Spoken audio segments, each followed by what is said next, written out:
This lab, we will be seeing on how do you fork an internal repository. So this is my Azuredevops homepage. So as usual, you have to log into dev.azure.com and your organization name. And these are all the list of all the projects that I have it in my organization, right? So now I just need to do a forking of an existing repository. So let me go to Jenkins demo or whatever the projects that you wanted to fork. I'm just going to the repositories. Under repositories, you have this option of clone. Next to the clone, when you see this triple dot button, you can click and fork on it. So this is going to be called as your forking, right? So I'm just giving the name hello world dot fork demo as a name. And in which project I need to fork it. You have these multiple projects to fork. So in which project do I need to fork it? So I can choose any projects that I wanted to fork it. So I'm just choosing the same demo only. And I'm just choosing all branches. I want all the branches, not only the master branch. And then when I click on fork, what happens automatically by cloning or a similar way, you can see this fork project is being created. Now you can see two repos.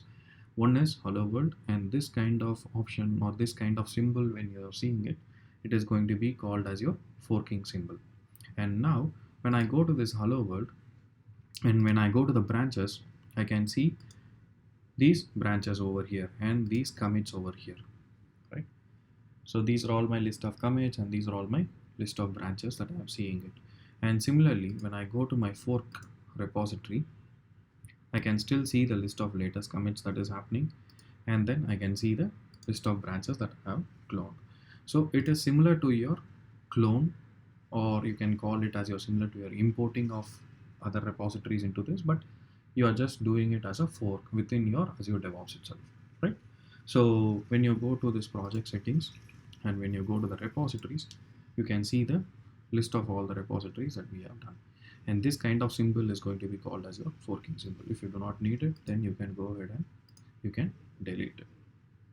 Right, I'm just giving the repository name and then I'm clicking on delete. So I don't need that, right? So this is how you just need to do a forking of an internal repository, and then you can get your complete commits, branches and everything.